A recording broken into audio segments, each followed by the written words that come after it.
여러분 밤새 안녕하셨습니까? 뉴스파이터 김명준입니다. 헌법재판소가 박근혜 대통령 탄핵 심판 사건 선고일을 발표하지 못하고 있습니다. 헌법재판관들 사이에 의견이 분분한 걸까요? 아니면 이미 정해놓고도 발표 날짜를 정하지 못하는 걸까요? 속내가 궁금합니다. 오늘도 평일을 연다고 하니까 주목해 보도록 하겠습니다. 뉴스파이터 본격적으로 시작을 해보도록 하겠습니다. 오늘도 네 분과 함께 얘기를 나누어 보도록 하겠습니다. 어서 오십시오. 네, 안녕하십니까. 어서 오십시오. 자, 먼저요.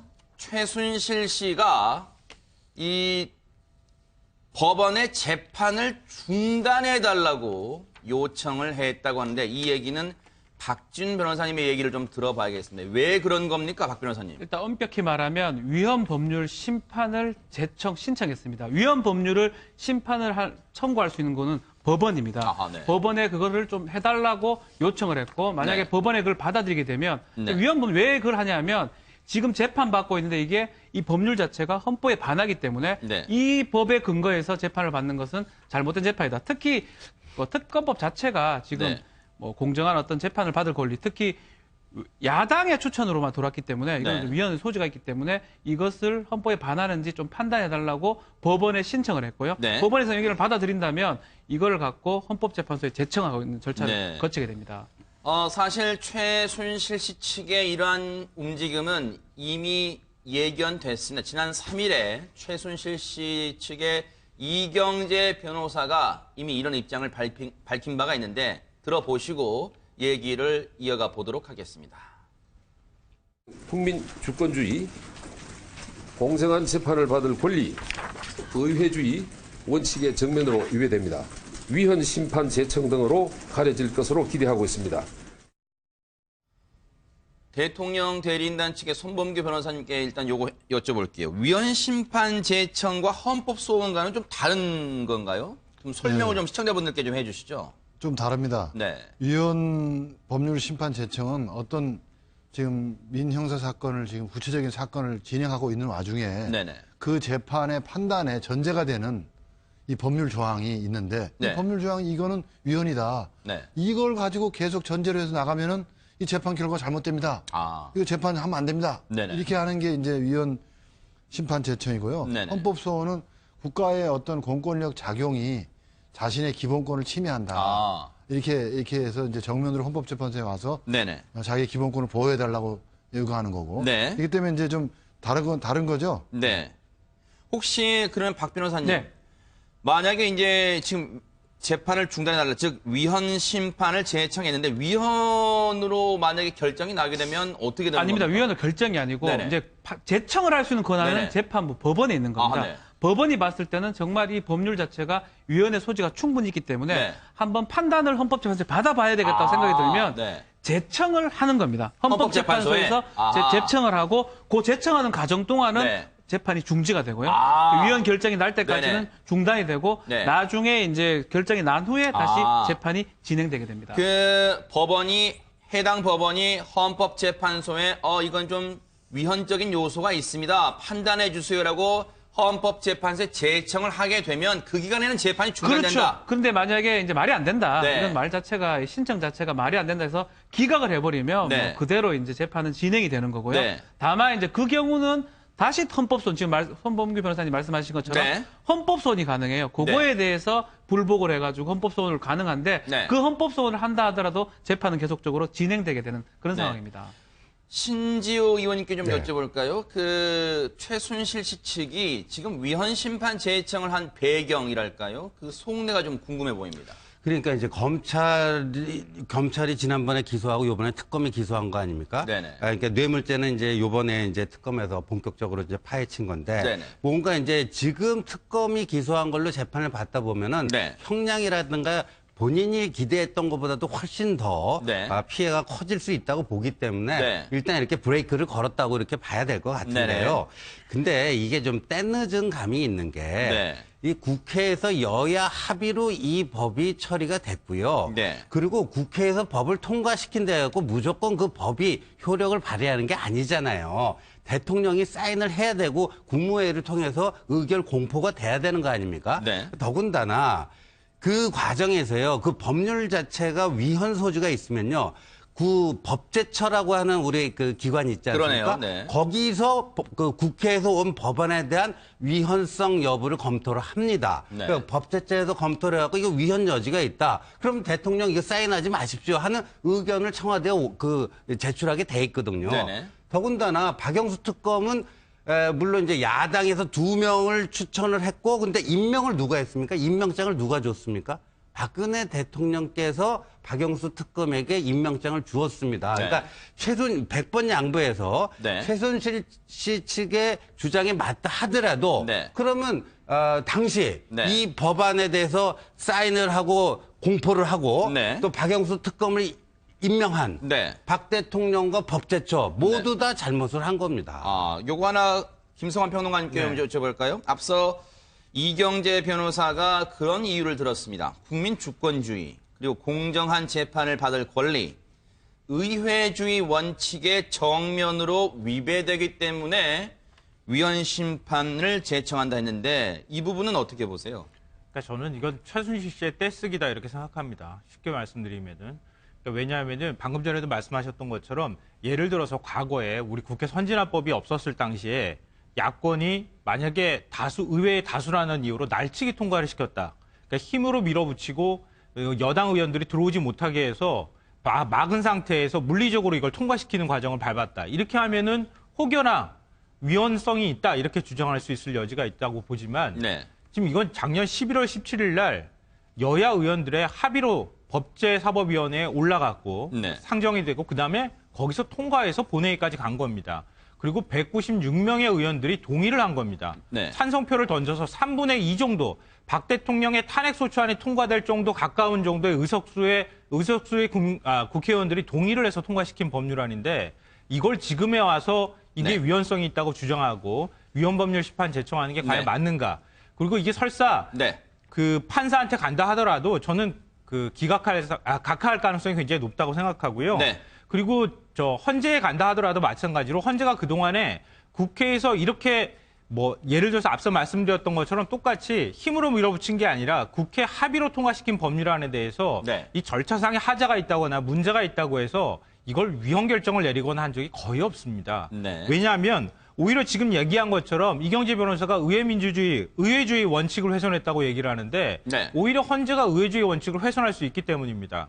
상권 분립이 엄격하게 규정되어 있는 나라에서 헌재가 아무리 이게 조금이라도 어떤 하자가 있다 하더라도 국회가 이런 문제에 대해서 통과한 거 여야 합의로 통과한 부분들을 네. 무조건 안 된다고 부정을 해버리면 그게 곧 의회에서 통과한 부분들을 부정하는 것이 될 수 있거든요. 네.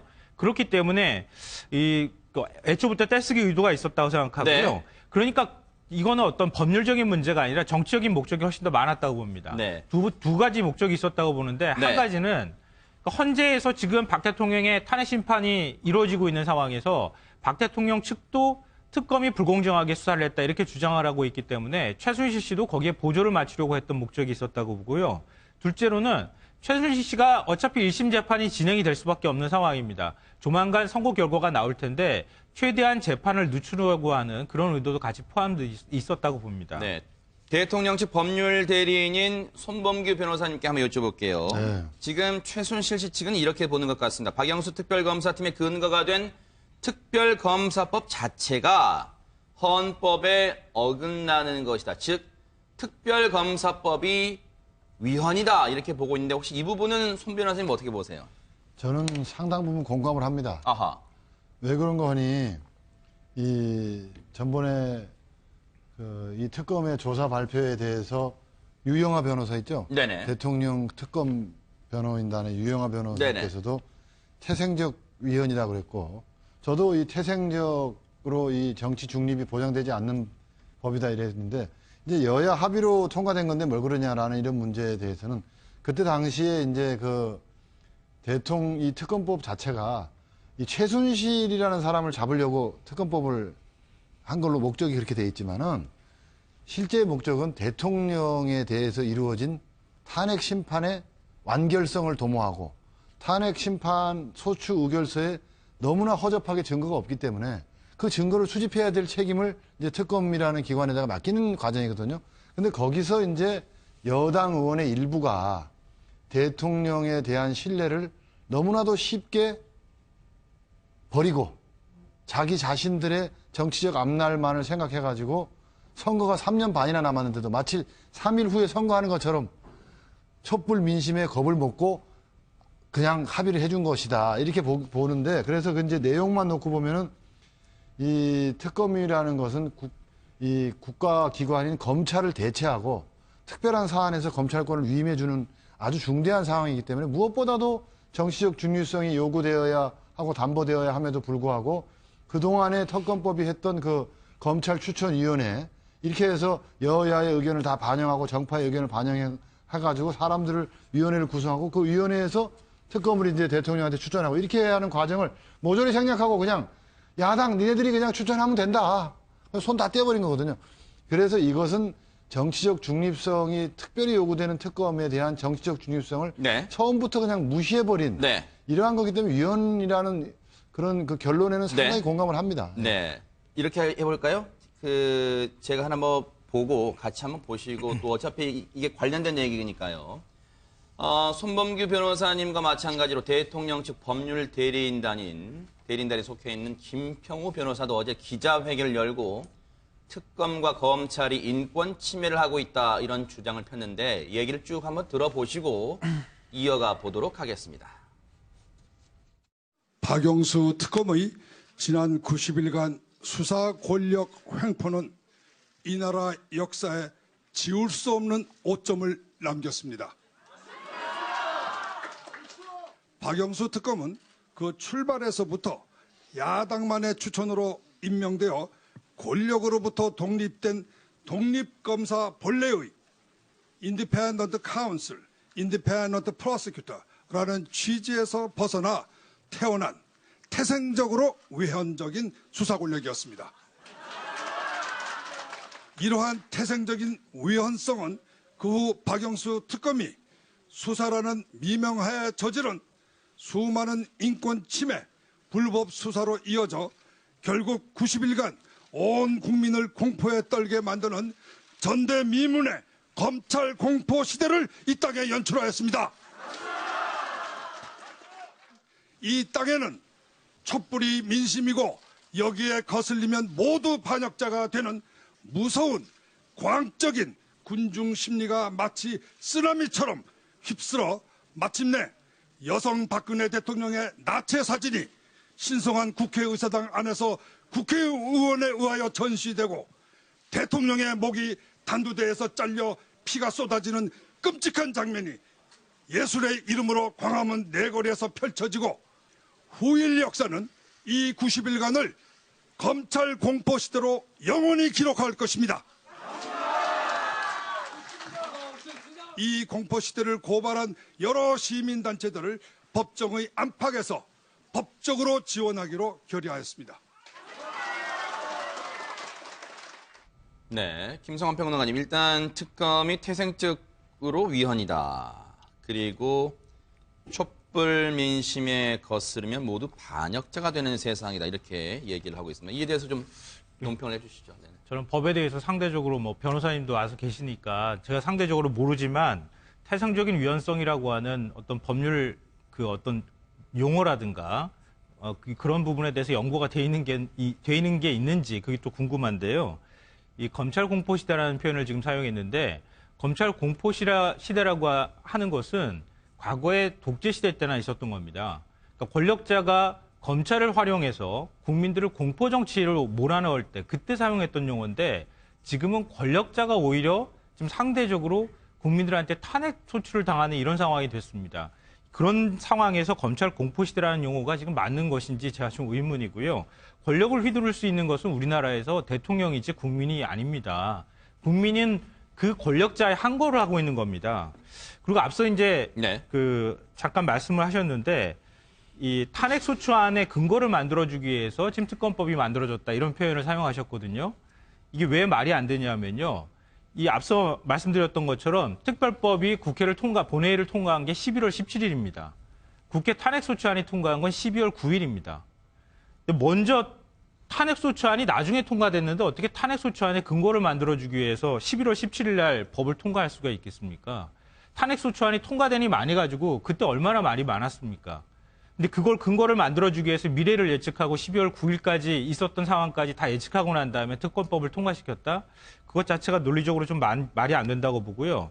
또 하나는 여당이 마치 입법권을 포기한 것처럼 말씀하시는데요. 이 법이 어떻게 통과됐냐면요. 원래는 여당이 반대를 했어요. 특별법 상설특검을 이용하면 되지 별도 특검법을 만들 필요가 없다고 주장을 했거든요. 그렇게 주장을 해왔던 여당이 왜 입장을 바꿨느냐. 바꾸는 계기가 뭐였냐면은 박근혜 대통령의 1차 담화문 사과입니다. 10월 25일 날 박근혜 대통령이 1차 담화문을 내고 국민 앞에 사과를 했던 겁니다. 최순실 씨가 일정 부분 영향을 미쳤다는 것을 박 대통령이 인정하고 나니까 여당 입장에서도 이거 도저히 막을 방법이 없겠구나. 아니 대통령도 나서서 최순실과의 관계를 인정하는 마당에 우리가 어떻게 대통령을 보호하겠다고 해서 특검법을 통과시킬 수 없겠는가라고 하는 여론이 일어서 10월 26일 날 여당이 처음으로 그때 특검법을 통과시켜야 된다라는 언급을 하기 시작합니다. 그렇기 때문에 여당이 입법권을 포기한 게 아니고요. 여당이 박근혜 대통령 최순실 국정농단 사태가 벌어지고 난 다음에 박 대통령이 그 사실의 일부를 인정하고 나서면서 도저히 이런 문제는 박 대통령을 보호해줄 상황이 못 되는 것이다라고 판단을 해서 여당이 특검법에 동의를 해준 거라는 사실 말씀드리고 싶습니다. 이렇게 볼까요? 신재호 의원님 얘기마저 듣고 우리 대통령 측 법률 대리인인 손범규 변호사님 얘기를 듣는 걸까요? 저는요, 김평우 변호사 지금 아까 화면으로 비춰준 언급, 발언 내용에 대해서 좀 말씀을 드리고 싶은데요. 네네. 이게 지금 특검법이 위헌이다라고 하는 게 왜 특검 후보를 야당만 추천하냐. 그러니까 위헌이다. 이 부분을 지금 문제 삼고 있지 않습니까? 그런데 저는 이게 전례가 있습니다. 그러니까 이명박 대통령 시절에 그 내곡동 사전 문제로 특검을 할 때도 그때 여야 합의로 말이에요. 이제 야당 쪽에서만 추천하기로 한 거고, 그거에 입각해갖고, 야당이 추천했고, 이명박 당시 대통령이 임명을 해가지고, 특검 수사가 진행이 됐습니다. 이게 만약에 위헌이라면요, 당시 내곡동 사저 그것도 다 위헌이 돼야 되는 거예요. 동일 사건, 동일한 부류의 사건 아니겠습니까? 그 다음에 어떤 특정 정당이 추천해서 위헌이다. 이런 식의 논리를 가지고 하면요. 지금 우리나라 KBS, MBC 다 위헌적으로, 그러니까 거기 보면요. 무슨 여당 몫이 있고 추천할 때 말이에요. 야당 몫이 있고. 지금 헌법재판소 구성원들도 보면요. 국회 추천이 있고 대통령 추천이 있고 대법원 추천이 있는데 국회 추천에도 보면 여야 합의로 추천된 사람 강일원 주심이에요.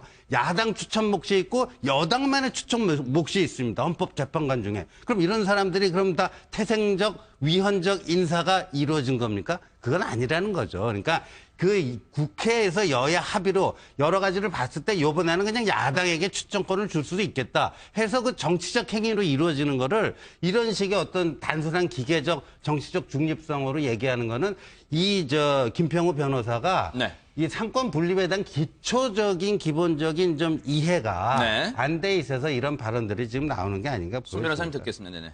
네. 우리는 지금 저는 갑자기 그런 생각이 들어요.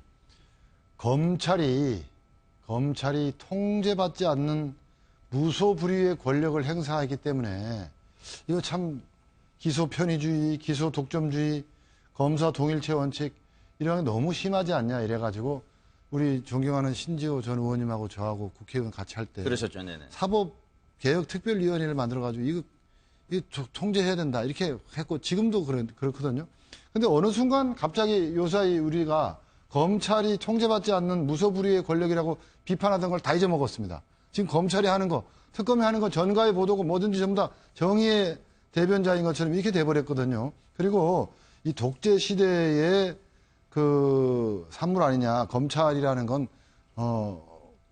독재자의 시대에서 신이 아니었냐 이러는데 독재자 시대의 권력의 신여는 뭐 다들 뭐 권력의 신여였지만 특히 본다면 중앙정보부나 보안사 이런 것이었고 검찰은 그때 힘도 못 썼어요. 근데 검찰이 이렇게 힘을 쓰고 무소불위의 권력의 중심에 서게 된 것은 이것은 그 김대중 대통령 이후부터 이 민주화 이후부터 이 합법적인 법치주의와 이게 연결이 되어 있는 심하게 표현하면 법치주의를 가장해서 무슨 짓이든지 할 수 있게 되어 있는 검찰이 권력으로 부상해 가지고 있고요.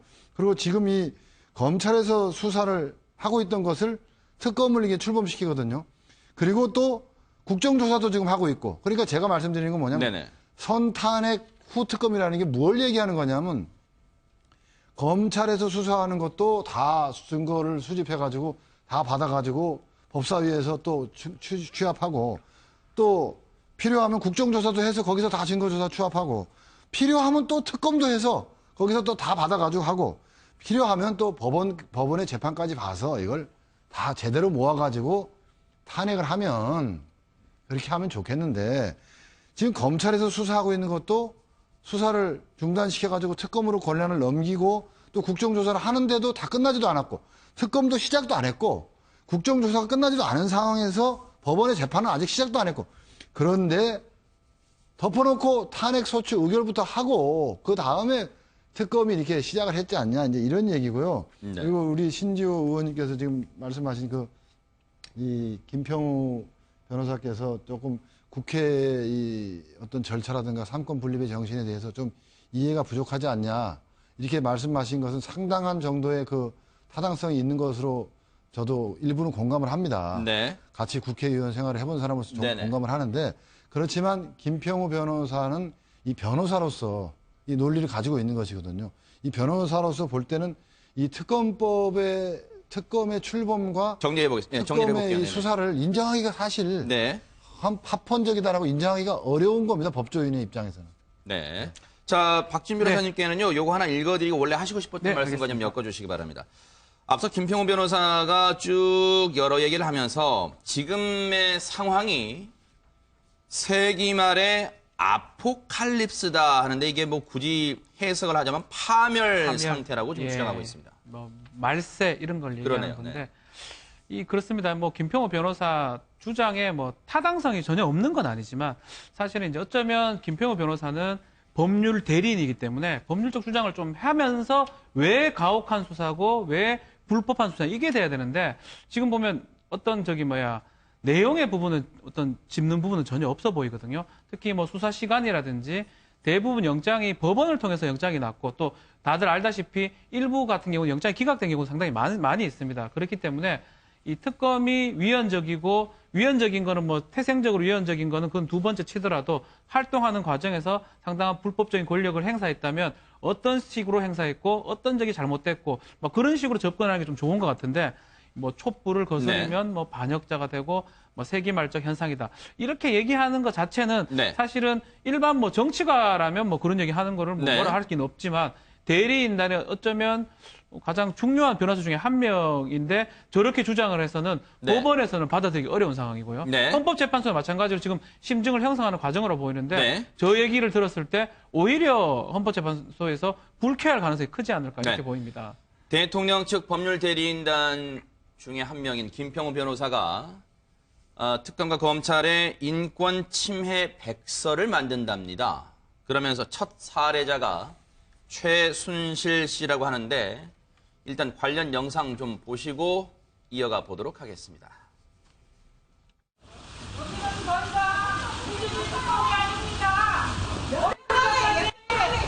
최순실 씨 여전히 강한 피서 받고 있다 생각하십니까? 최순실 씨 여전히 강한 피서 특검이 아닙니다. 그리고 박 대통령하고 모든 공동체임을 밝히라고 사대를 강요하고 있어요. 네? 이것은 너무 억울해요. 우리 애들까지 다 어리선장까지 그렇게 하는 거는. 김성환 평론가님께 네. 질문 하나 드려볼게요. 그러면서 이제 도태우 변호사라는 분이 그런 주장을 합니다. 신경안정제를 복용하는 처지인데 최순실 씨가 자정 너머까지 조사를 하고 4개월째 접견과 교통금지 상황이다. 접견 교통 금지가 법원의 허가로 3차례 갱신된 만행이라 이렇게 주장을 하고 있습니다. 네, 뭐 박 대통령 측이나 최순실 씨 측 얘기를 들어보면 대한민국은 최순실 씨하고 박근혜 대통령 빼고 다 나쁜 사람들 같은 뭐 그런 느낌을 받게 되는데요. 지금 검찰에서 무소불위의 권력을 휘두르고 있어서 법원조차 그 검찰이 휘두르는 권력에 지금 놀아나는 것처럼 이렇게 표현을 하고 계시는데 법원은 또 별도 기구입니다. 법원이 나름대로 접견금지가 필요하다고 판단을 했기 때문에 결정을 내린 것인데요. 왜냐하면 최순실 씨는 일반적인 범죄 피의자가 아닙니다. 현재 권력자인, 최고 권력자인 박근혜 대통령하고 연결되어 있는 그런 사람입니다. 그렇기 때문에 최순실 씨와 누가 접견을 하거나 박 대통령 또 탄핵이 진행 중인 상황에서 또 여기에 어떤 영향을 미칠 만한 무엇인가가 있을 수 있기 때문에 네. 그리고 진술을 조작하거나 맞출 수 있기 때문에 네. 접견금지 조치를 내린 것이지 그냥 일반적인 피의자처럼 인권 침해를 하거나 이런 목적으로 결정을 내린 것은 아니라는 말씀을 드리고요. 네. 그리고 지금 검찰하고 특검에 대해서 계속 불공정하다 이렇게 주장을 하고 있는데 방금 전에 이제 설명을 하시면서 검찰 개혁의 필요성 말씀하셨어요. 손봉규 변호사님께서. 저도 동의합니다. 검찰 개혁 필요하고요. 공수처도 만들어야 할 필요도 있고 수사권 독립도 할 필요가 있다고 생각합니다. 이렇게 기소독점권을 무소불위처럼 휘두를 수 있는 검찰 권력을 갖고 있는 나라가 그렇게 많지 않다고 저도 알고 있습니다. 근데 그거 하고요. 만약에 그 논리가 성립이 되려면은 근데 그거는 그거대로 필요하다고 생각하는데 문제는 그동안에 우리 박근혜 정부 시절에 검찰의 모습이 어떠했던가를 봤으면 좋겠어요. 그러니까 박근혜 정부 시절에 검찰이 그렇게 무소불위의 권력을 휘두르고 그렇게 권력자를 위협할 만큼의 수사권 독립이 돼 있었나? 아니, 검찰권이 독립이 돼 있었습니까? 정윤회 문건 파동이 있을 때 그때 문건 파동 수사 어떻게 끝났습니까? 문건 유출로 흐지부지 됐습니다. 모든 분들이 다 아쉬워하는 게 뭔가요? 그때 정윤회 문건 파동 났을 때 그때 국정농단 세력에 대해서 제대로 수사하고 제대로 만약에 처벌이 이루어지거나 아니면 그 실체가 드러났다면은 지금의 박근혜 대통령 탄핵 사태까지 오지 않았을 거라고 다 아쉬워하고 있습니다. 네네. 그리고 또 하나 국정원 댓글 사건 벌어졌을 때 최동호 검찰총장 찍어내기 한 사람이 누굽니까? 다 박근혜 대통령이라고 우리가 생각하고 있는 겁니다. 그러니까 검찰총장을 대통령이 교체할 수 있는 그런 권력을 갖고 있는데 네. 어떻게 검찰이 마음대로 무소불위 정리해볼까요? 권력을 네네. 휘두를 수가 있습니까? 네. 그랬던 검찰이 사실관계를 도저히 부정할 수 없기 때문에 형사 8부 부동산 투기 조사하는 데 맡겼다가 도저히 안 되겠으니까 검찰이 압수수색에 들어갈 수밖에 없었던 거고 수사하니까 우르르 관련돼 있는 내용이 쏟아져서 지금까지 왔던 겁니다. 예, 근데 네. 그 김평우 변호사가요, 그 특검과 검찰이 인권 침해했다, 그 얘기도 했지만, 그거보다 어제 기자회견 자청에서 그 앞에 한 얘기가 있는데요. 네. 우리 언론에 대해서 얘기를 했어요. 네네. 우리 언론에 대해서 얘기를 했는데, 이런 거예요. 자신들의 의견을, 그러니까요, 우리 언론에 네. 보면요. 그 북한 공산 집단 거기에 언론하고 별 차이가 없다. 예. 네. 뭐 이런 얘기를 했어요. 네네. 예. 그런데 네. 이게 지금 저는 여기 우리 손봉규 변호사도 나와 있지만 네네. 우리 언론을 북한의 무슨 그 상황에 빗대어서 이렇게 얘기한 것도 참 좀 어처구니가 없다 이런 느낌을 지울 수가 없고요. 그리고 저 김평우 변호사가 이어서 한 얘기가 그러니까 언론이 우리 의견을 안 실어주니까 우리가 돈을 내서 김평우 변호사도 본인 명의로 뭐 광고 광고도 냈더라고요. 네. 그래서 그 광고를 내는 건데 네네. 이 언론을 손보기 위해서는 그런 식으로 우리 돈을 내서 계속 광고를 내다가 네. 어느 한순간 그 광고를 끊어버리면 네. 그 언론사가 망할 것이다. 네. 이런 해법을 제시하는데 네. 북한에서 도대체 뭐 이런 게 가능한가요? 그러니까 네.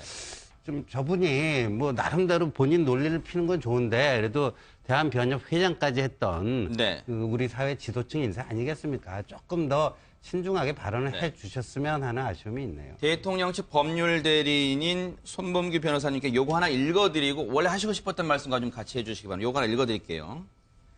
어제 이거는 뭐 손범규 변호사님이 아시는 내용일 것 같아요. 어제 헌재에다가 특검 수사 결과를 반박하는 내용의 서면을 제출했다고 하시는데 특검의 수사 결과 발표가 의견을 적은 비공식 문서라고 주장하신다면서 일단 요것도 같이 좀 엮어서 말씀을 좀 해주시기 바랍니다. 네. 아, 이거 뭐, 대답할 게 너무 많습니다. 네.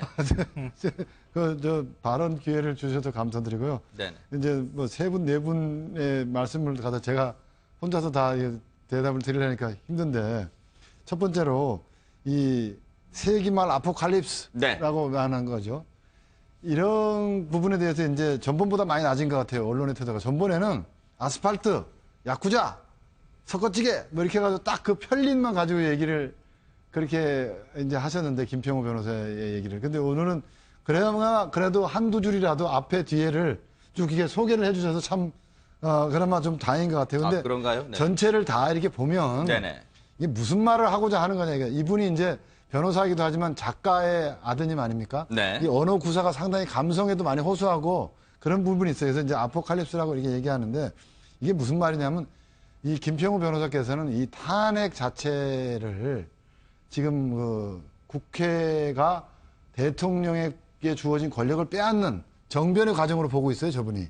그리고 이 야권이, 네. 저도 일부 동감합니다만 야권이 여권보다 강한 원내 다수를 이제 점하했다는 이런 세력 판도에서 대통령을 갖다가 이 권한을 정지시키는 이런 엄청난 효력을 가진 탄핵을 해가지고 권한 정지의 늪으로 빠뜨리고 그리고 또 그렇게 해서 겨우겨우 살아나서 올라오면 또다시 적당한 그 눈치를 봐서 또 탄핵을 시킬 수 있지 않냐 이런 식으로 계속 여소야대 국면에서 이런 식으로 변란적인 탄핵 사태가 자꾸 발생하면 어느 나라가 견디겠냐 이런 측면에서 네. 이제 나라가 망한다 아포칼립스다 이렇게 얘기를 하시는 것 같고요. 네. 그리고 제가 드리고 싶은 말씀은 세상을 보는 눈, 헌법을 보는 눈에 따라 이게 완전히 달라집니다. 저는 어떻게 탄핵을 보고 있냐면 탄핵제도 헌법 65조를 어떻게 보고 있냐면 네. 과거에 그 헌법을 파괴했던 그 독재자적 그 대통령들이 장기 집권을 하고 임기도 뭐 정해지지도 않고 막 그냥 하고 싶은 대로 다 하고 하니까 87년도 헌법의 입법자인 우리 국민이 네. 야, 이 대통령이 헌법을 파괴할 때 국민의 대표자들이 강력하게 응징을 해서 헌법을 수호해야 된다. 네. 그래서 탄핵 소추가 이루어지면 권한 행사 자체를 정지시켜야 된다. 네. 그래야 대통령이 무력화돼야만 네. 헌법 파괴를 막을 수가 있지. 그냥 미국처럼 탄핵을 하면 그래도 대통령 직무는 계속 수행되고 심판이 될 때까지 의결이 될 때까지 계속한다. 이거는 있을 수 없다. 우리는. 네. 그래서 이걸 소위 하프 탄핵이라 그러거든요. 네. 하프 임피치먼트. 네. 벌써 탄핵을 하면서 정치적으로만 성토하는 게 아니라 법적으로도 직무 권한을 상실시켜버리는 강력한 거거든요. 네. 그렇기 때문에 이것을 네. 신중하게 하지 않고 정치적 증오에 따라서 하면은 네. 변란이 되고 이런 쿠데타적 성격이 된다. 여기에다가 이제 언론의 앵무새처럼 막 똑같은 보도를 막 하는 이 언론의 태도를 그냥 거기다가 같이 합쳐가지고 언론과 검찰과 야당이 이 만들어낸 네. 변란, 언론의 쿠데타 아니냐 이렇게 상황 인식을 기본적으로 그렇게 하시고 계시기 때문에 네. 이런 아포칼립스니 뭐 이런 말들이 다 허용되게 돼버리고. 네, 정리해볼까요? 네네. 그다음에 대리인단 그 문제 있잖아요. 네네. 수사 결과 비공식 문서. 네, 비공식 문서. 이거는 왜 대리인단이 그렇게 보고 있냐면 2월 28일까지 법으로 허용된 그 기간에만 특검이고 그 이후에는 공소 유지를 하는 지극히 예외적인 목적만 가지고 특검이기 때문에 이 특검법 12조에 수사 기간 동안에 네. 피의사실 유포에 해당하지 않는 범위 내에서 수사 경과를 브리핑해라. 수사. 이거를 갖다가 어기고 한 거기 때문에 다 끝나고 나서 한 거기 때문에 이거는 공식 문서가 아니다. 비공식 문서고 네. 어차피 특검이라 하더라도 객관적인 얘기를 하는 게 아니라 자기의 네. 심증을 발표하는 거기 때문에 네. 의견에 불과하다. 이렇게 말한 거죠. 알겠습니다. 김평호 변호사나 혹시 대통령 측 법률 대리인단들이 생각하는 그런 대한민국의 진정한 언론은 또 어딘지 궁금해집니다. 자, 박지훈 변호사님께는 이거 하나 읽어드리고 좀 의견을 쭉 들어보는 시간을 갖겠습니다. 어제요.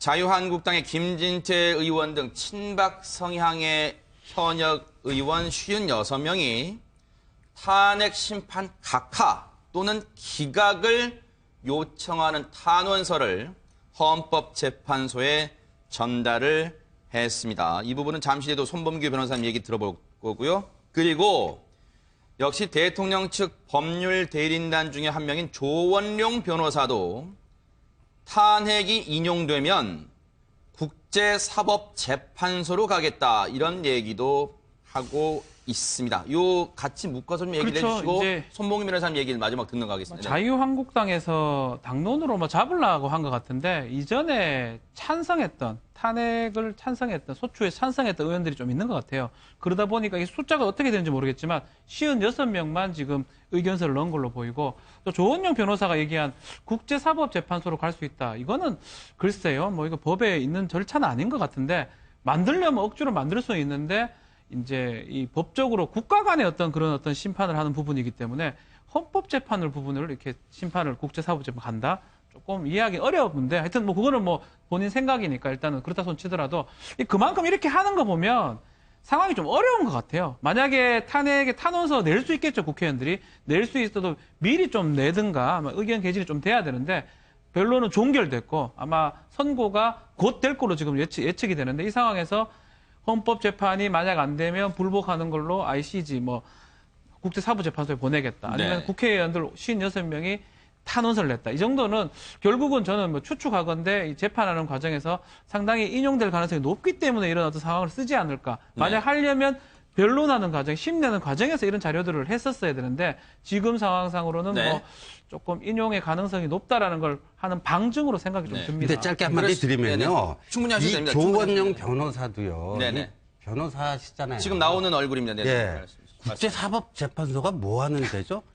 국가 간 분쟁이 발생했을 때 국가끼리 충돌하니까요. 그거를 조정해주는 그 기관이에요. 국제기관인데, 국제사법기관인데, 이게 국가 간 분쟁입니까? 탄핵이? 아니, 대한민국이 주권국가잖아요. 대한민국이 주권국가고 이 국내 문제를 가지고 이게 된 게 어떤 판결이 내려진 게 본인 마음에 안 든다 해서 이거를 뭐 국제사법재판소로 갖고 간다? 좀 심하게 얘기하면요. 이건 주권국가 국민으로서의 기본적인 철학이 안 돼 있는 거다. 어떻게 보면 이건 사대주의적인 어떤 발상이라고 할 수가 있고요. 참고로. 네. 우리가 지금 독도를 둘러싸고 지금 일본과 분쟁이 있잖아요. 네. 일본의 전략이 뭐예요? 자꾸만 분쟁 지역으로 만들어서 네. 이 독도가 한국 땅인지 일본 땅인지를 국제사법재판소에 가서 가려보자. 이게 일본의 전략이에요. 네. 거기에 대해서 우리 한국은 이제까지 일관되게 무시 전략으로 일관해 왔습니다. 네네. 이게 이제 조원영 변호사도 좀 심하네. 우리 손범규 변호사는 이런 생각 안 하실 것 같아요. 네. 자, 우리 그러니까 김성환 평론가님께 이 관련해서 얘기 듣고 그리고 손 변호사님 얘기를 듣는 걸로 하겠습니다. 네. 아니, 방금 전에 이제 그 독도 문제 말씀하셨지만 남중국해 국제사법재판소가 판단을 내렸잖아요. 그러니까 지금 중국하고 영토 분쟁, 그러니까 해양 영토를 두고 이제 분쟁이 벌어졌을 때 그때 결정을 내리는 곳입니다. 방금 전에 말씀하셨던 것처럼 국내 문제를 가지고 특히 대통령과 관련되어 있는 탄핵소추 문제를 가지고 국제사법재판소에 가는 거는 진짜 국제적인 망신이라고 생각되고요. 뭐 국제사법재판소에서 받아줄 리도 없다고 생각을 하고 그리고 자유한국당 의원들 56명이 그 헌재 탄원서를 전달했다는 것도 저는 굉장히 부적절하다고 봅니다. 왜냐하면요. 지금 국민 여론도 그렇고 또 국회나 정치권에서 한결같이 얘기하는 게 뭡니까? 대선 주자들이라든가 정치권이 모두 다 헌재 심판 결과에 승복하겠다고 선언을 하라. 이렇게 지금 얘기하고 있잖아요. 근데 국회의원 56명은 특정하게 우리 의견을 내겠습니다. 그렇게 얘기한 다음에 지금 탄핵하면 안 됩니다라고 의견서를 전달한 거잖아요. 오히려 정치권이 압력을 넣은 것이다. 노골적으로. 그거나 네. 마찬가지라는 생각이 듭니다. 만약에 네. 이런 식의 논리를 가지고 얘기한다면 탄핵소추안에 동의한 의원들도 야당 의원들도 똑같이 탄원서 제출해가지고 박 대통령 파면해야 됩니다. 네. 이렇게 얘기할 수 있는 거 아닙니까? 그러니까 이건 대단히 부적절한 행위라고 네. 생각이 됩니다. 조금 전에 자막에는 지금 CD에도 58명 나갔는데 앞서는 56명이라더니 왜 그러냐 했더니 어제 기자회견 이후에 현역 의원 2명이 합류, 추가가 돼서 58명이 지금 탄원서를 제출한 것으로 지금 파악이 되고 있습니다. 그러면 손 변호사님께 여쭤볼게요. 어제 자유한국당 의원 58명이 탄원서 제출한 것은 혹시 대통령 측 법률 대리인단과 혹시 교감이 있었는지 한번 여쭤보고요. 그리고 조원영 변호사가 탄핵이 인용이 되면 국제사법재판소로 이 문제를 가지고 가겠다는 것은 대통령 측 법률 대리인단 전체의 생각, 공통의 생각이라고 봐도 되는 건지 이 부분 좀 같이 말씀 좀 해주세요. 예. 첫 번째 56명 문제는요. 네. 지금 58명이란데 이제. 예, 58명으로 됐다는 네네. 문제는 저희 대리인단과 무슨 교감이 있었던 건 아니고 네네. 정당에서 그런 활동을 한 것이라고 알고 있고요. 네네. 저는 그 정당 자유한국당의 지금 지구당 위원장으로 있습니다.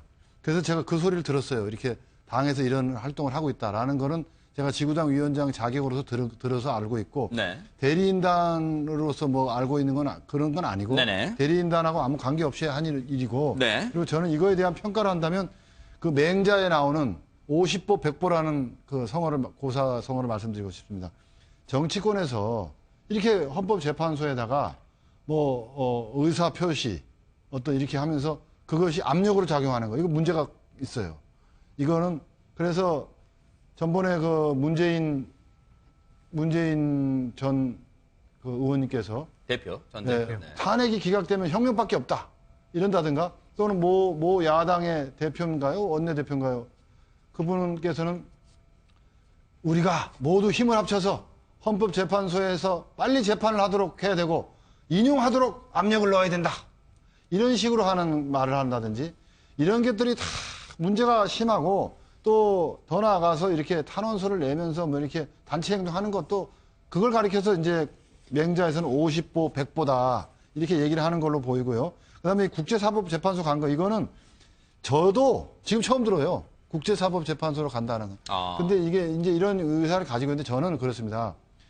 이것에 묻는 걸 이제 매사가 이제 언론이 그렇더라고요. 뭐가 좀 뉴스거리가 좀 될 만한 게 나오면 대리인단의 통일된 의사냐. 근데 이 대리인단이라는 게 네.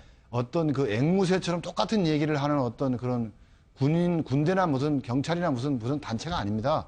변호사들이 다 각자 대리라고 해서 네. 자기가 최대한 자기 법리와 자기 개성에 따라 자기 논리로 뭔가를 하는 거예요. 네. 그걸 갖다가 뭐 같은 동료 변호사가 네. 뭐 그런 거 하지 말라고 말릴 수도 없고 권한도 없고 무슨 짓을 하는지 할 수도 없는 거고요. 그건 각자 대리를 하고 있는 것이다. 그리고 네.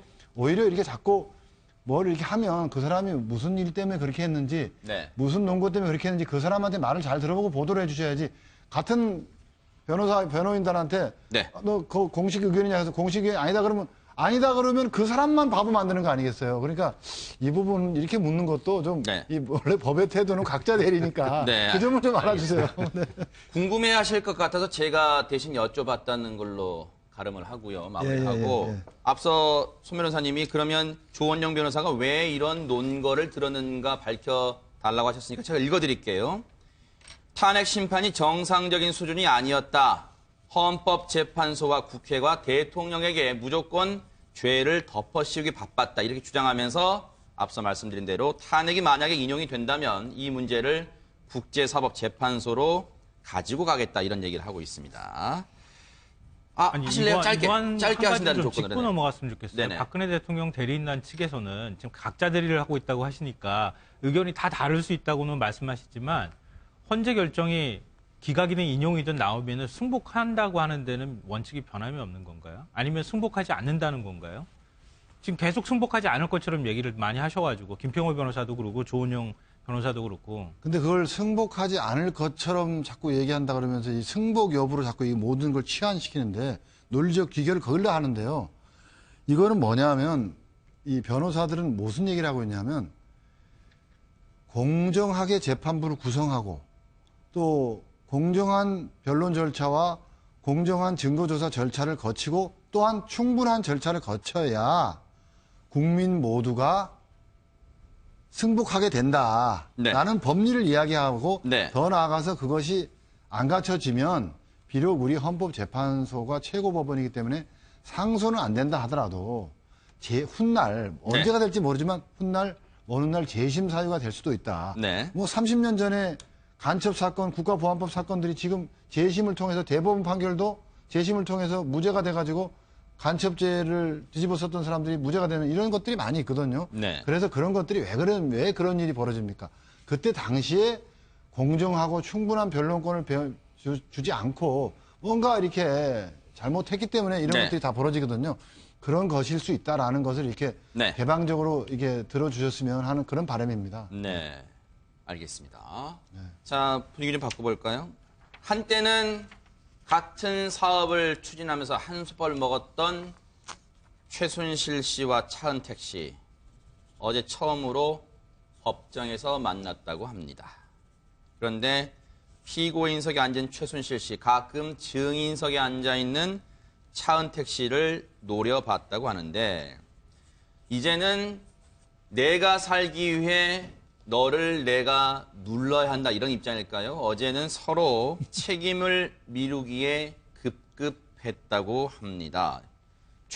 차은택 씨의 주장에 최순실 씨가 직접 발언권까지 얻어서 맞받아쳤다고 하는데 그러면서 억울함도 토로했다고 합니다. 박준 변호사님, 네.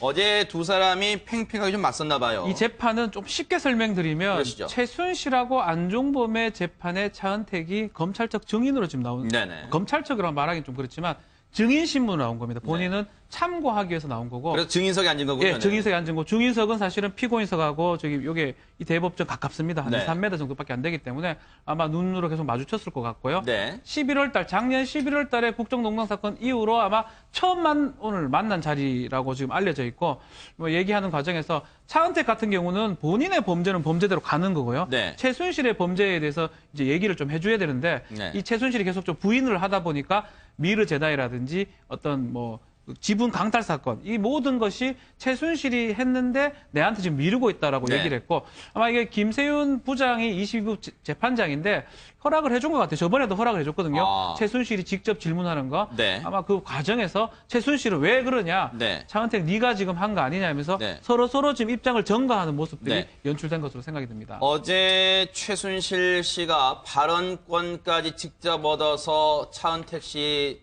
증언에 반박을 하니까 차은택 씨가 글쎄요, 이걸 승부수라고 봐야 될까요? 증언 말미에, 증인신문 말미에 최후의 한 방을 보였다고 하는데 그게 바로 오늘 대부분 조간들이 다 제목으로 다룬 눈물이었답니다. 법정에서 울먹였다는데 내용을 좀 잠깐 보겠습니다. 최 씨가 차은택 전 단장과 고영태 이사 그리고 최순실 씨는 차은택 씨와 고영태 씨가 이번 사건의 주범이라고 주장하는데 맞습니까? 라고 차은택 씨한테 물어봅니다. 그랬더니 최순실 씨가 정말로 욕심내지 말고 영혼을 갖고서 한국 문화를 위해 일해달라는 요구를 자주 했다. 누누이 이야기하기를 대통령께서 문화용선을 가장 깊게 생각하시고 문화로 통일까지 생각하신 대통령이라고 했다.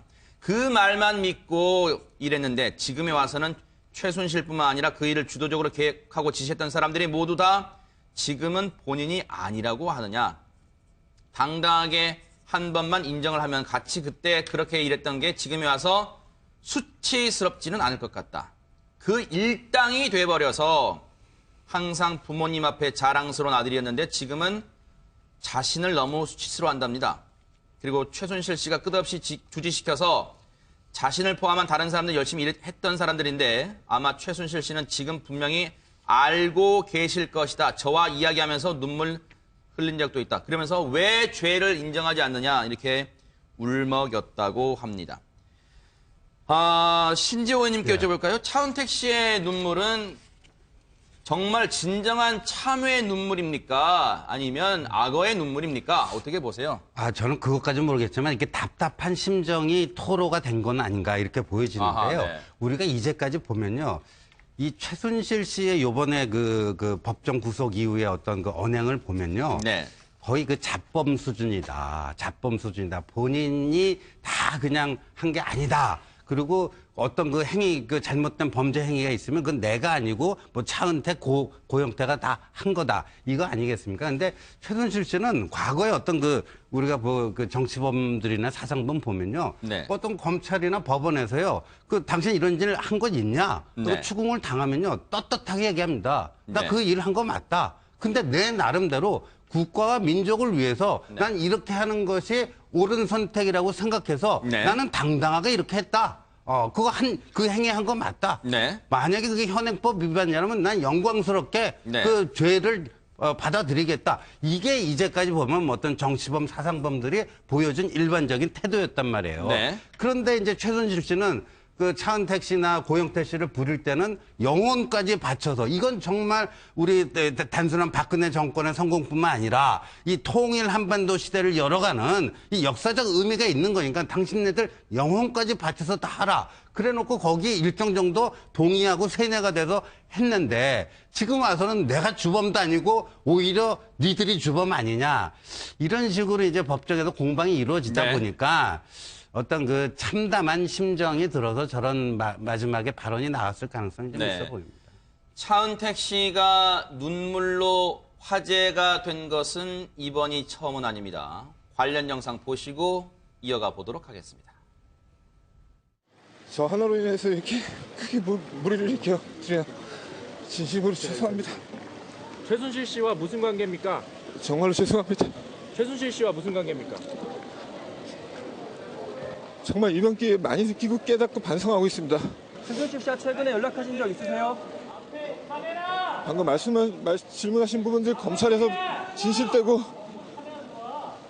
사실대로 말씀드리겠습니다. 대통령 만난 적 있습니까? 제일 마지막에 만난 게 언제예요? 공식적인 자리에서 몇 번 뵀습니다. 따로 개인적으로 만나신 적 없으세요? 네, 전혀 없습니다. 죄송합니다. 죄송합니다. 네, 김성환 평론가님 네, 말씀해 주시죠. 최순실 씨가 만약에 저렇게 눈물 흘리면서 국민들한테 죄송합니다, 죄송합니다 그랬으면은 어땠을까? 박 대통령 탄핵소추안이 과연 통과됐을까? 그런 생각도 뭐 다 지난 일이지만 한편으로 좀 든다 이런 생각도 드는데요. 그러니까 저는 이 차은택 씨에게 좀 일말의 진심이 좀 담겨 있다고 봅니다. 네. 왜냐하면 그러니까 지금 차은택 씨가 자기 혼자 아무런 끈도 없이 그냥 사인인데 광고 감독인데 지금 이렇게 뭐 문화부를 왔다 갔다 그러니까 들었다 놨다 할 정도로 문화 황태자라고 불릴 정도의 위치가 될 수 있었을까요? 없었잖아요. 그러니까 최순실이라고 하는 사람이 있었기 때문에 가능했던 일 아니겠습니까? 결국 최순실 씨가 어떻게 해서든 차은택 씨한테 얘기를 했을 거고 좋은 취지라고 설명했을 거고 그걸 차은택 씨도 얘기를 들었고 뭔가 그 하는 과정에서 자기가 뭐 욕심이 좀 일부 생겼을 수는 있겠지만 자기는 그래도 나름대로 뭔가 하려고 노력했다. 여기까지는 진심일 수 있을 것 같아요. 그러니까 우리 이제 뭐 죄인들도 마지막 자존심도 있는 거고 다 있는 거잖아요. 아무리 그렇다 하도 죄를 저질렀다 하더라도 자기 나름의 자존심 같은 것들이 있는 건데 차은택 씨가 바로 그런 자존심에 관한 얘기를 한 것 같아요. 네. 자기 딴에는 일부 잘못도 있지만 그래도 뭔가 좋은 취지로 뭔가를 하려고 노력하겠다 이렇게 얘기를 듣고 정말 그거에 대해서 믿고 네. 했는데 결과적으로 나중에 보니까 자기와 같이 일했던 사람들 실제로 국정을 농단했다고 지금 지목된 많은 사람들은 나는 아무 책임 없다고 얘기하고 결국 차은택은 네. 미르재단 뭐 고영태는 K스포츠재단 네. 이걸 다 맡았던 사람들로 다 덮어씌우는 것 같은 느낌이 들었을 때 네. 아마 자기 인생이 부정당하는 것 같은 네. 느낌을 받지 않을까 싶습니다. 차은택 씨는 고영태 씨에 대해서도 별로 감정이 좋지 않은 것 같습니다. 자신과 고영태는 근본적으로 다르다 이렇게 얘기를 하고 있는데 자신은 상당히 깨끗한 반면 고영태처럼 절대로 사적인 이익을 추구하지 않았다고 강변하고 있는데 대통령 측 법률 대리인단인 손범규 변호사님 보실 때는 차은택 씨의 진술에 대한 혹시 신뢰성은 어느 정도 갖고 계신지 한번 여쭤봅니다. 오늘 희한하네요. 오늘 그 맹자에 나오는 말을 자꾸 이렇게 인용하게 아, 되네요. 그런가요? 또 이번에는 어떤 말입니까? 이번에도 50보 100보고 그런가요? 네. 농단이죠. 이 농단이라는 말도 네. 맹자에 나오는 말입니다. 농단이라는 이게 산 꼭대기에서 장터를 탁 내려다보는 관망할 수 있는 말에 단 위에 올라가가지고 장터를 마음대로 좌지우지한다. 이게 이제 농단인데 50보 100보 그거 아닙니까? 뭐 전쟁터에서 도망간 친구가 100보 도망간 친구하고 50보 도망간 친구하고 뭐가 달라요? 그런 것처럼 지금 이 차은택 씨의 진술은 50보 100보예요. 고영태하고도 50보 100보고 역시 최순실하고도 50보 100보입니다. 다 거만한 사람들이다는 생각이 들고 이렇게 그 어떤 일탈하고 타락한 어떤 인간상, 인간군상 이것을 보게 되는 게 이 사건이고 이게 참 안타까운 현실. 그런데 이제 문제는 제가 이제 뭐 최순실의 변호인도 아니고 차은택의 변호인도 아닙니다. 대통령의 대리인단으로서 드리고 싶은 얘기는 이와 같이 이런 사람들이 사익을 추구하고 뭐 서로 이렇게 책임을 전가하고 이런 와중에 대통령이 자꾸 이렇게 흠집이 난다는 거예요. 그렇게 이제 초점을 맞춘다는 거예요. 근데 어디까지나 탄핵 사건이라는 거는 대통령이 직무 집행을 함에 있어서 헌법과 법률을 중대하게 위반해서 공직에서 파면될 정도에 이르러야 파면된다. 이게 이제 네. 탄핵이라는 거고요. 네. 그리고 그 K스포츠 재단의 돈을 네. 속된 말로 빼먹기 위해서 만든 회사가 블루K입니다. 그리고 블루K를 최순실과 함께 운영한 사람이 고영태고 또 미르재단의 돈을 빼먹기 위해서 만들어진 회사가 플레이그라운드인데 플레이그라운드를 최순실과 같이 운영한 사람이 차은택이에요. 그리고 이 검사가 절대 저는 검사 전체를 불신하지 않습니다. 검사가 이 만만치 않은 검사예요. 고영태에게 물어봅니다. 차은택에게도 똑같이 이제 비슷한 질문을 한 걸로 저는 기억하고 있는데 당신은 매사 최순실의 지시대로 했기 때문에 당신은 죄가 없다고 하지만은 본 검사가 보기에 당신은 최순실을 뒷배로 삼아서 불법적으로 이익을 취득하려고 하다가 그것이 여의치 않자 이제는 모든 책임을 최순실에게 돌리는 것 아니요? 검사가 이렇게 추궁을 합니다. 그것이 바로 탄핵 재판이 소추가 의결되기 바로 한 4, 5일 전이에요. 그렇기 때문에 이걸 그대로 놔뒀으면은 검찰이 수사하게 그냥 놔뒀으면 그 의로운 검사에 의해서 고영태도 구속됐을 거고 다 이게 됐을 텐데 네네. 이걸 굳이 정치적으로 편향된 특검에다가 네. 넘기고 굳이 또 이게 가만 놔두지 또 이 정치적 탄핵부터 감행하고 이러는 바람에 나라가 네. 이렇게 힘들어졌다 네. 그렇게 봅니다. 네. 다음 얘기해 볼까요? 그 최순실 씨가 단골로 다녔다는 성형외과 그 김영재 원장 아실 겁니다. 근데 김영재 원장의 부인 박채윤 씨 있죠? 지금 구속이 됐습니다.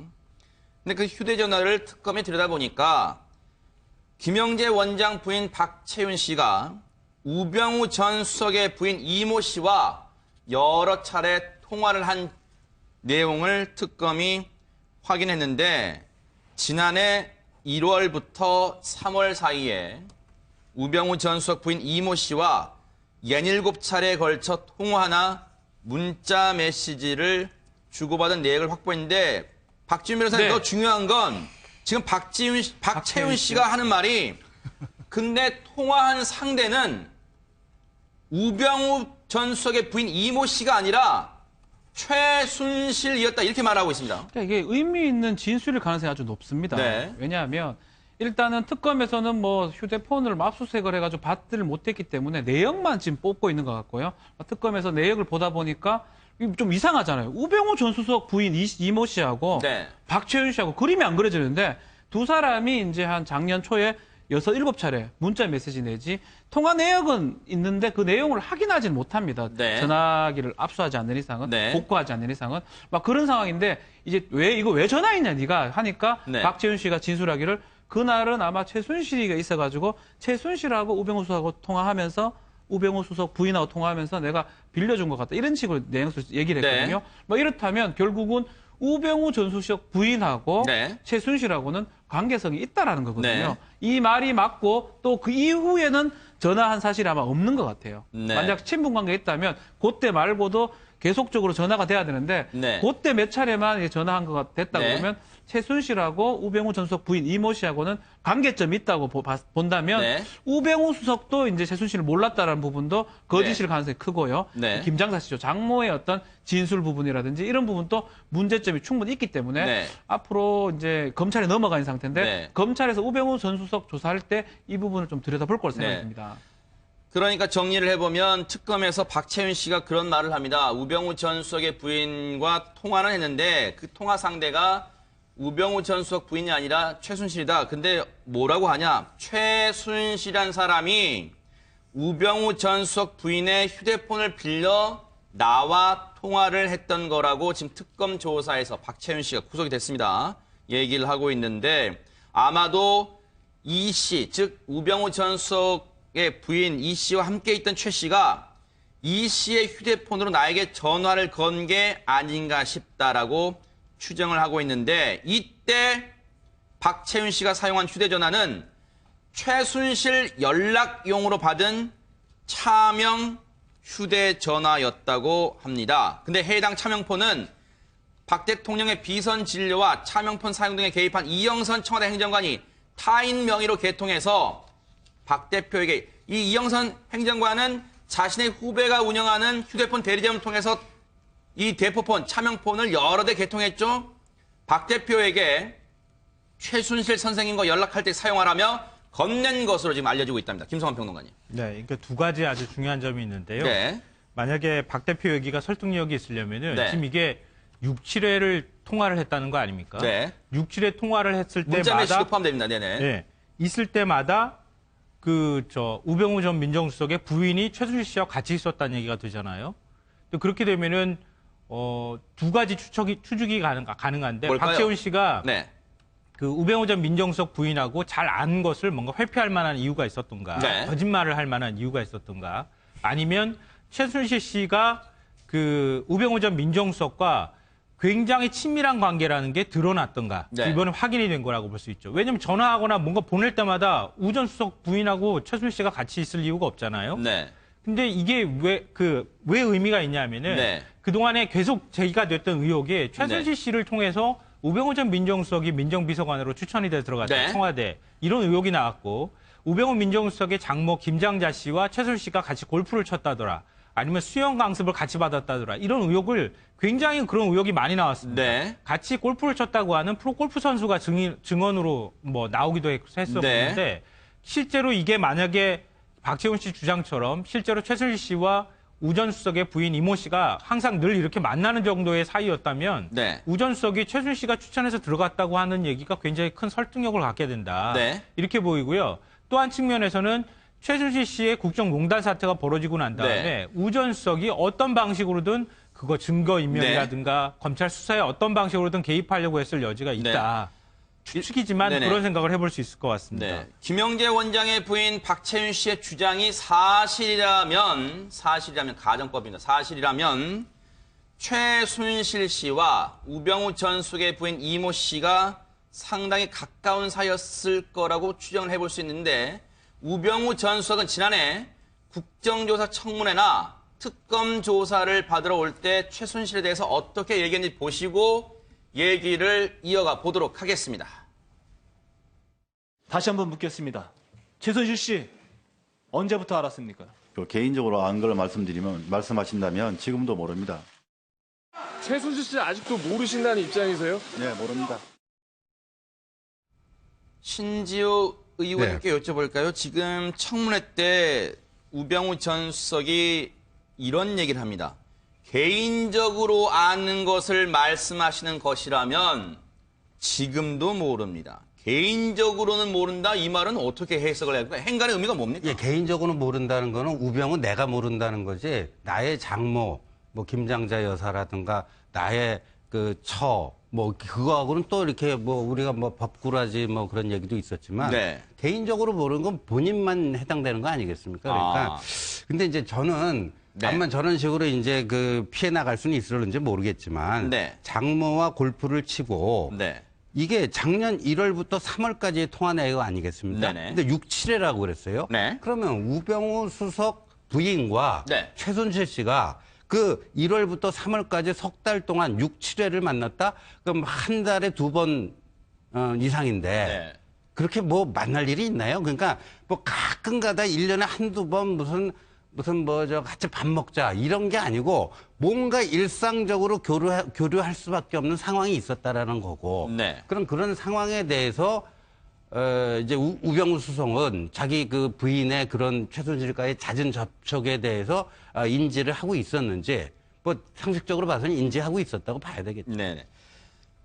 손범규 변호사님께는 이거 하나 여쭤보겠습니다.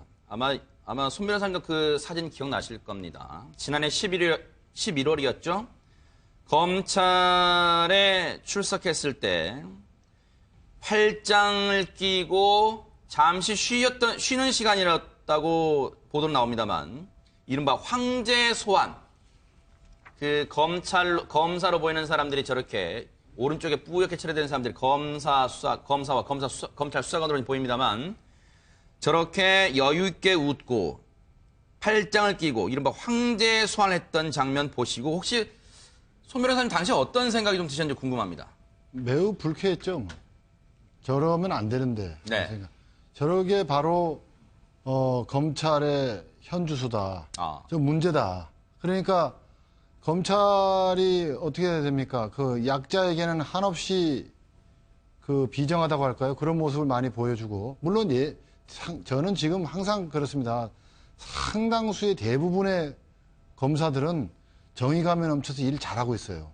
그런데 일부 소수의 정치 검찰, 출세지향적이고 이런 기회주의적인 정치 검찰은 항상 권력의 향배에 보면서 그 강한 권력에게 굴종하고 또 그 권력이 어제까지 굴종하던 권력이라도 오늘 약해지면 무릎 뜯어버리는 이러한 비인간적인 행태를 보이는 이 검찰이 그래서 이제 우병우가 저 때만 하더라도 우병우 수석이 상당히 그 검찰에 대한 영향력이 있었을 때로 보여져요. 그러니까 저렇게 하고 그러니까 저런 태도는 정말 비겁하다. 그래서 대한민국 검찰은 제도적으로 어떤 이 정비, 개혁을 해야만 하겠다. 네. 그렇지 않으면 이거 안 되겠다라는 생각을 합니다. 네.